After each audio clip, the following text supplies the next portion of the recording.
Building with Papa. Like, subscribe, and ring that bell. Okay, this client has a water problem. I'm going to show you how to find the leak with a process of elimination. Let's get started. Okay, I've come to a customer's house and they're having water issues. They're not sure where it's coming from, but it's inside the wall. I already went up on the roof to make sure we didn't have anything there, but we don't have any stains on the walls or the ceilings in this area. But the water's been coming in and it has actually come through underneath that tile and it's coming onto the floor underneath this laminate floor. So what I have found is I went into this closet. As you can see it on all the trim. And now I can see it above the base on this wall. And there's a clean out on this wall here. I'm going to remove these shelves and I'm going to open the wall. But even as I'm doing this, I started to go around in this area. Doesn't look too bad until I get over here. I see another stain on the wall here. And this bathroom goes all the way around and then it is back to back with another bathroom. Back to back with another bathroom. Okay, this is the back. This is the other bathroom, which is on the back wall. And this one has wallpaper. So it's tougher to see anything.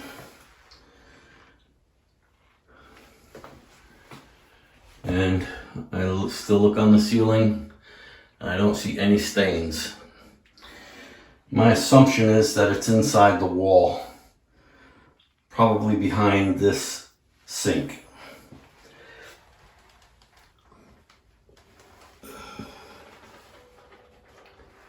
Okay, well, I'm gonna go in the closet and open up that wall. First I get the door out of my way.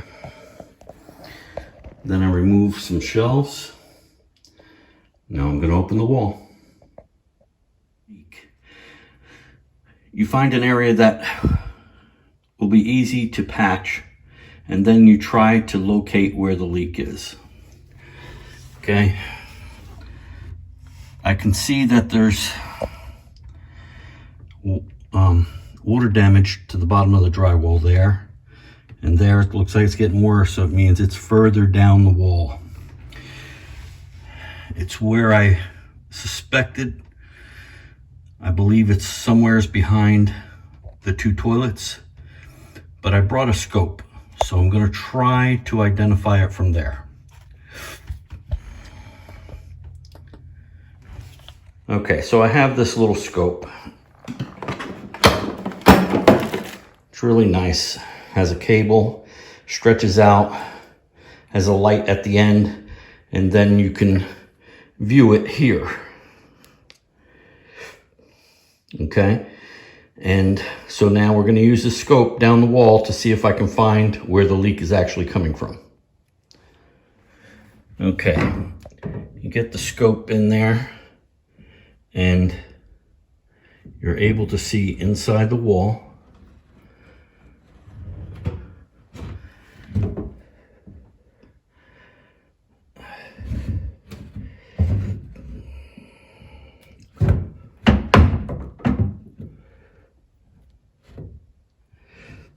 You can see the pipes. What we're trying to do is to get into that little hole to try to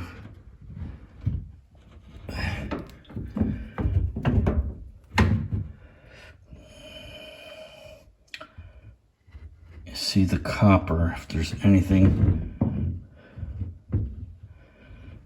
Oh, let me get in there.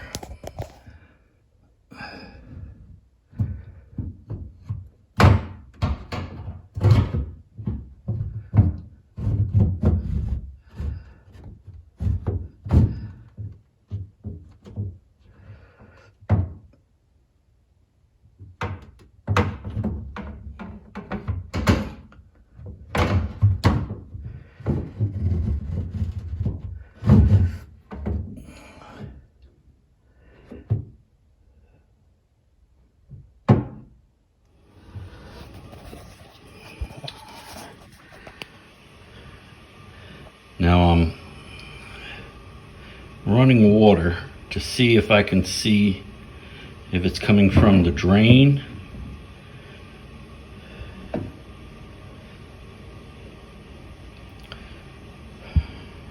I haven't found anything yet, but we're gonna keep trying. Running the bathroom sink to see if the PVC line is leaking. I can't find any evidence of that. So on to the next step. Okay, now it's starting to get wet over here. When I ran the sink, it stayed dry. Then I flushed the toilet in the master bathroom, the one on the left, several times, waited, and it stayed dry. Now I flushed the toilet several times in the guest bathroom, and now it's wet. So what that's telling me is the seal to the toilet is bad, and it's leaking underneath this tile. Water can travel underneath the tile without you even knowing it. And it's gonna show up like this. It's gonna get absorbed into the wood, the drywall, and it will be happening for quite some time before you realize that you have a problem. So I'm gonna go ahead and remove the base because it's bad and it's gonna have to be removed, and then I will flush the toilet again to see if I can see the water myself. All right, well, let me go at it. Okay, when you go to remove the base, get in there and get your knife in there and cut that base, cut that caulking, okay?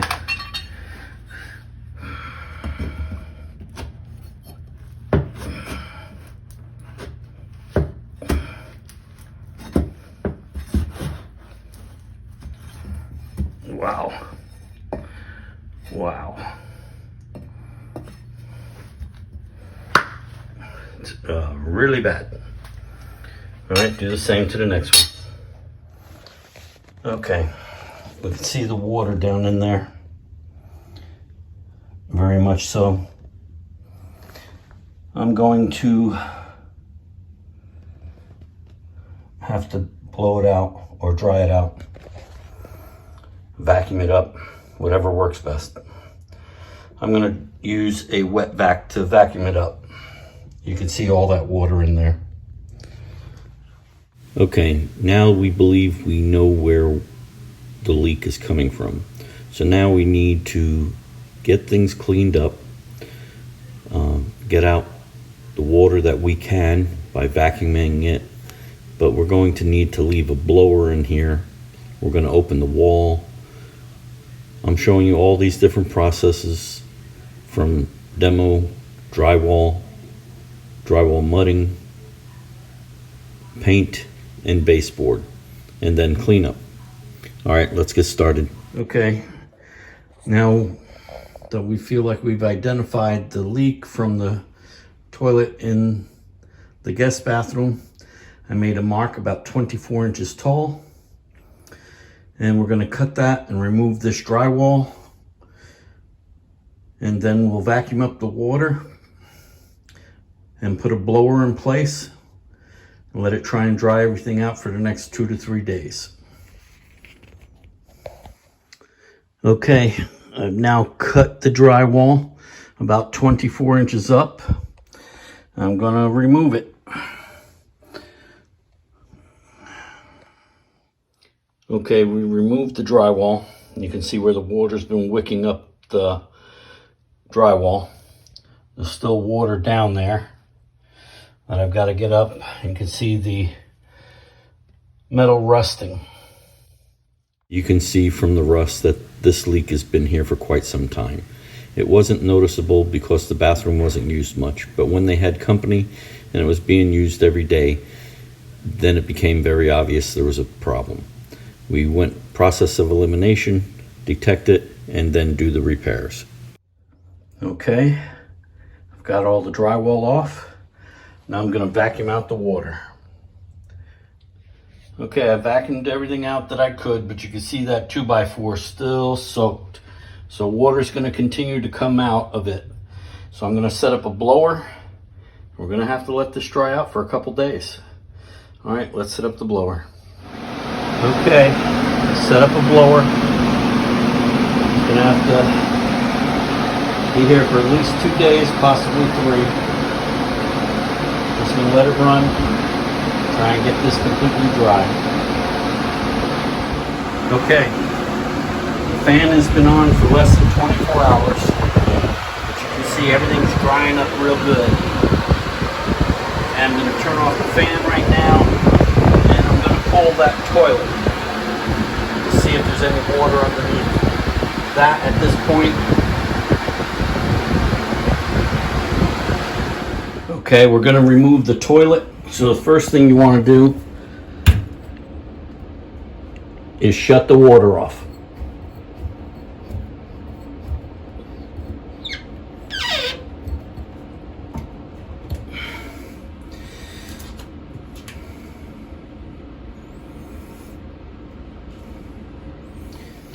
I don't want to flush the toilet because I know the water is going to go underneath there. So I'm going to get out as much as possible.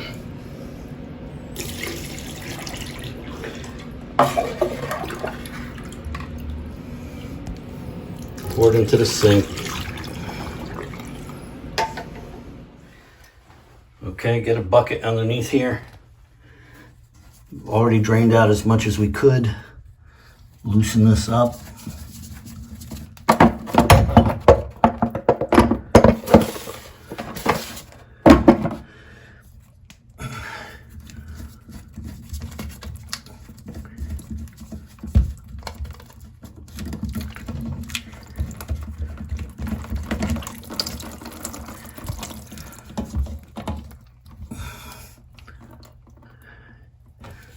Okay, now we're going to undo these bolts and yank the toilet out. We've pulled the toilet and you can see the wax ring here, but the rest of the wax ring never sealed to the toilet. And you see that break? That break right there was allowing some water to go underneath here and go underneath this tile, which is a marble. And because marble is used and up on a mud bed, so you'll never see it come up here. It's going to travel in its least resistance, a path of least resistance.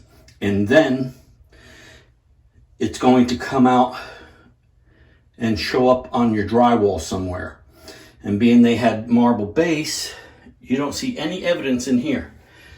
All the evidence was in the other room.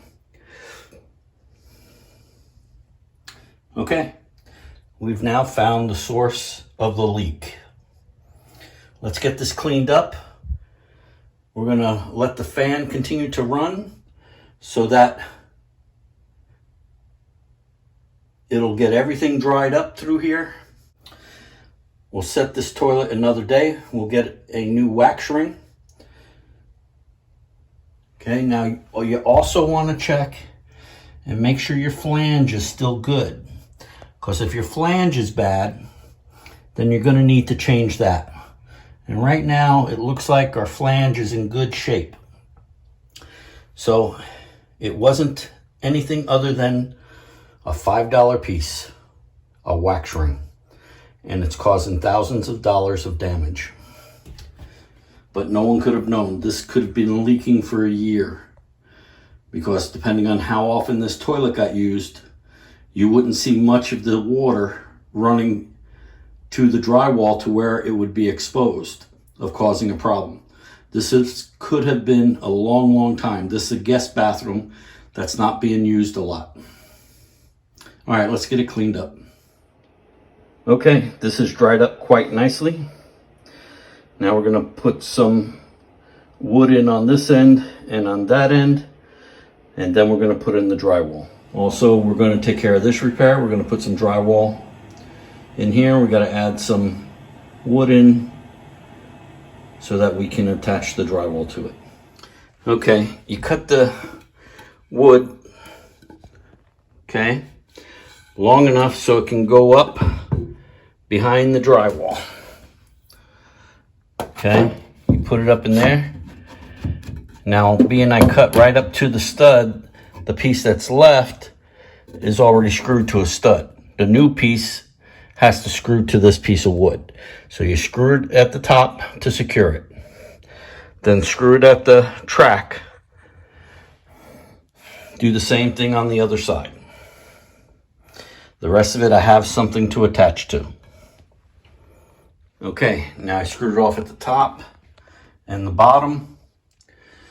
Same over here. I'll do the other one now, and then we'll be ready to install drywall.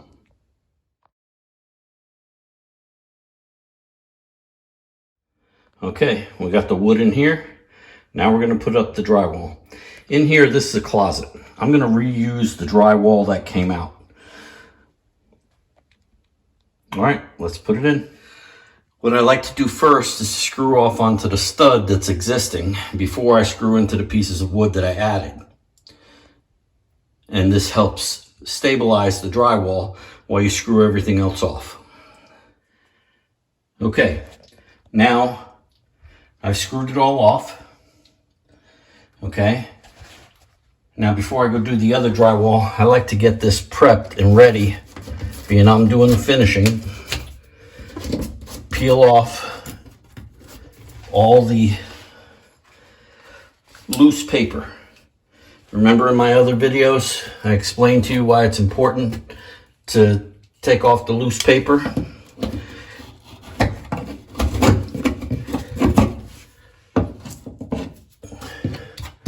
Okay.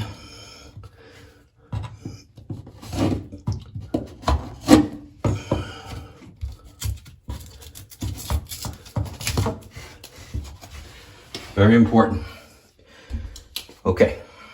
Okay, now I'm gonna go out and cut the drywall, but you see we have an outlet. So I know that measurement from left to right, from corner to corner, or end to corner, is 15.5. Then I marked what the outlet is and where I took the measurement. Okay, so from left to right, 5.5 by 8. And then from top down, 10 to 13 7/8. This way I can cut this outside rather than cutting it in the house. And then I'll bring it in. I have the other one marked it at 37.5, but I'm gonna wait to cut it once I install the other piece and double check that measurement. All right, let's go out and cut the drywall. Okay, I'm outside with the drywall. I know it's 24 inches because that's how I cut the top to bottom. So I know I'm 24. So these are my marks for the outlet. That's the mark for the length that I'm going to cut the drywall. Okay, now I just wanted to show you, I don't normally make this line all the way through here. I just use my tape measure and my knife and I cut it. Now I do mark out for the outlet box. So I mark that, and then I'm going to use this saw to cut it out.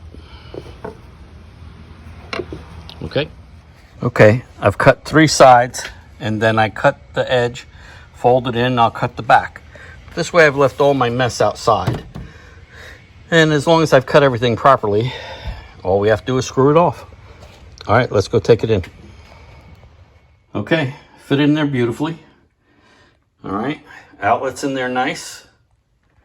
Okay, notice I marked off where the studs are. Now I didn't mark it where they are in the ends because it's obvious that's they're there, but I mark it so that I can hit the stud first and then the other ones. I mark them over here, and once I put this in, I'll make sure that this measurement's correct, then cut it and install it also.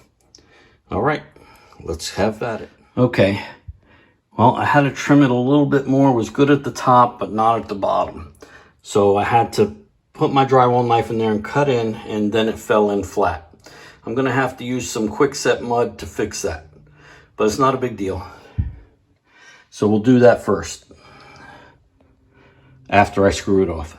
Okay, now I pre-filled everything that had any big gaps, and now we're gonna put the tape on. I'm gonna use a mesh tape on the flat areas, but this inside corner, I'm gonna use a paper tape so that the knife doesn't break the mesh tape. The paper tape makes it easier to conform and handle that corner properly. Okay, we have the mesh tape on, and now we're going to coat it.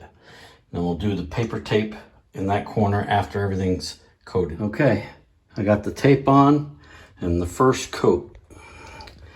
I'm going to turn the fan on because I used just regular mud for this coat. So I'm going to turn the fan on, and so it'll dry quicker. I'll be back in a few hours and put a second coat on.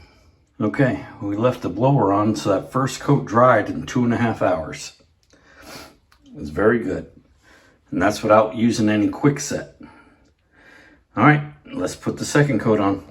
Okay, now this is the second coat that is done. It's dry.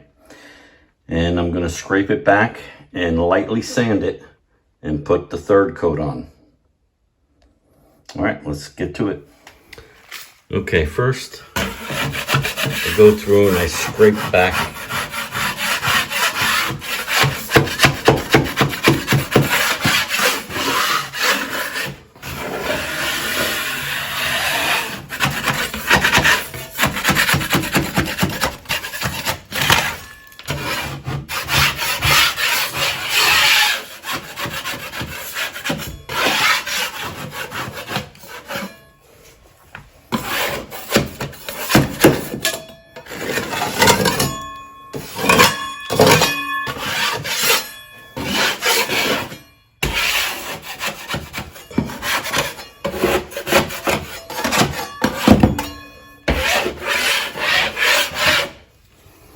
Okay, then now what I like to do is I do a light sanding. Okay, nothing heavy yet, just a light sanding, and then I put on my third coat.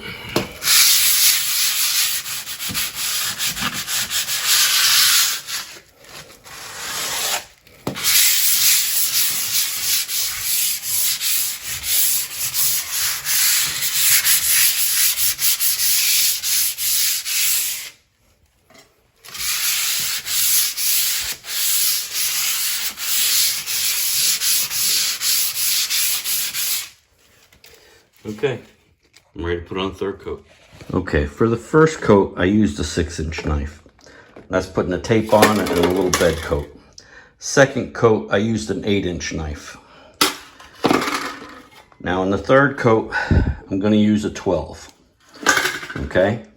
Remember, I always tell you, mark the side that you're always going to use. This way, that's your mud side, and your blade will conform with an arch in it. If you use both sides of the blade, it becomes S shape. Okay, well, let's have at it. Okay, I lay my mud out, then come through and use the corner and wipe it clean.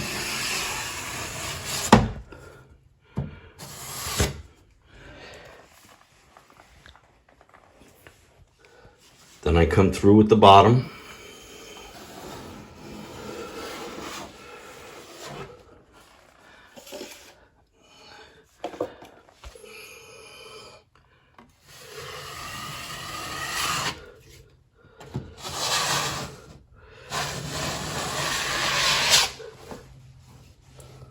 Now you can see I've picked off the excess at the top and the excess at the bottom. And now get it to where you feel comfortable, nice and flat, and then pull.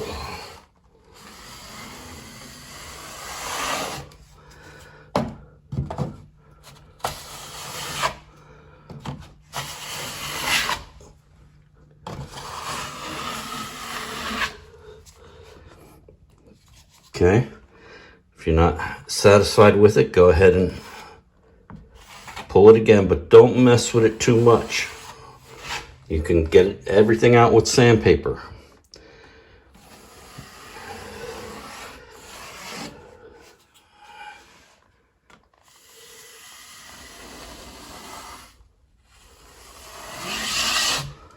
All right, it's looking good. Okay, the third coat has dried. Okay, it's looking very good. All right, I have a few areas here, so I'm gonna do touch up. And then this way, once the touch up is dried, then I will sand it and do a prime coat. All right, let's get started. Okay. Now I did the touch up, all the areas that needed it. And I'm gonna let this dry. This is when sandpaper becomes your friend. And we're getting 5 1/4 base on here so that everything there on the very bottom will be hidden behind the base. So you don't have to worry about that. All right, we got to come back when it's dry. Okay, it's now dry. Now we're gonna sand it and prime it. Okay, the primer's dry. Now we're gonna paint the finish coat.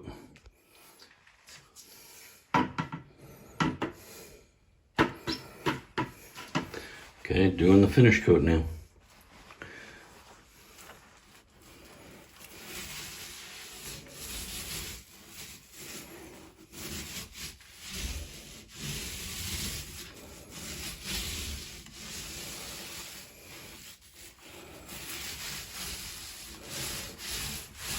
Now the match looks very, very good. But what I do is I'll roll it up lightly.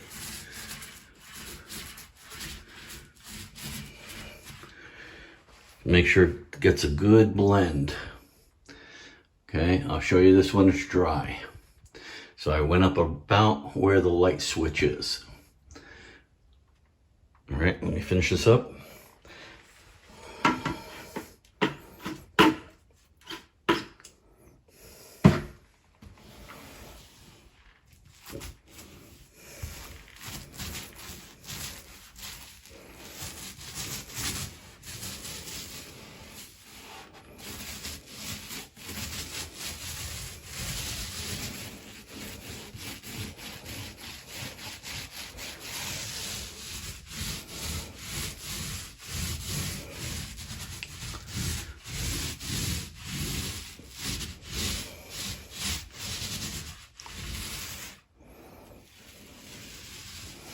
Get all your roller marks out, but just feather it up.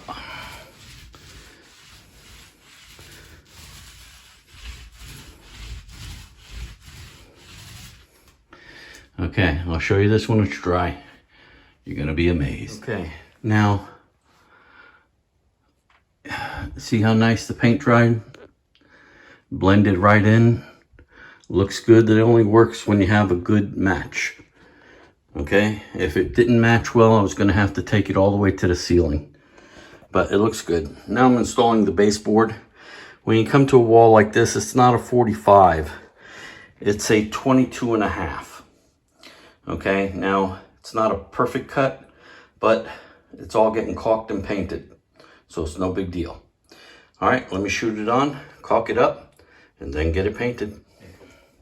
Well, if you can remember from the beginning of this video, there was water damage above the baseboard, and the baseboard was warped. We can tell that it was taking on water. So, what I did first was I opened up a hole in this wall, because it's a closet, and I put a scope in the wall to try to find out where the leak was coming from. At that time, I determined the water was more coming from the guest bathroom, and I wasn't sure exactly, what was leaking. So we went into the guest bathroom, and I started with the sink. I let it run, I let it run, I let it run. And there was no water leaking in the wall. So before I flushed this toilet, I went and I flushed the master toilet, because I suspected it to be this one, but I wanted to make sure it wasn't both. So I flushed the master bathroom toilet 3, 4, 5 times, and in between each time that I've done running water, I had to go into the other room and wait. I had opened up the wall in this hallway. I opened up the wall in the hallway so I could see if the water was coming out. Removed the baseboard and everything. So I did the sink first, then the master bathroom toilet, and waited a while and there was no water coming over there. So I then flushed this toilet about 4 or 5 times and went back over there, and that's when I saw the water. It then told me it was the seal to this toilet bowl that was creating the leak. The thing is that when this person put in this marble floor, they did not set the toilet properly. So this marble floor was put in 8 years ago. And then you can look at the wax ring in the video. I show you, see the wax ring towards the back is gold like it should be, and the front was all black, meaning it was failing. What I believe happened is when the person went ahead and set the toilet, there was a crack on the left side, a gap. And being he did the floor, he didn't want that gap to be exposed. So he pulled up the toilet and pushed it over. When he did that, he broke the seal from the wax ring.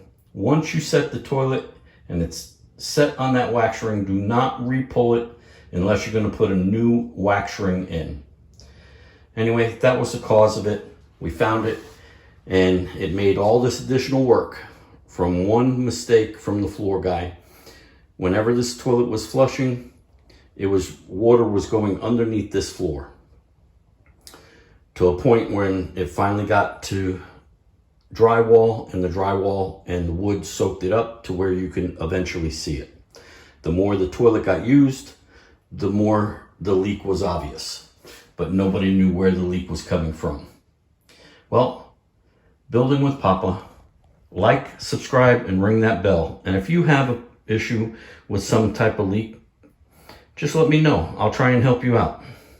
Give me a thumbs up. All right, see you on the next one.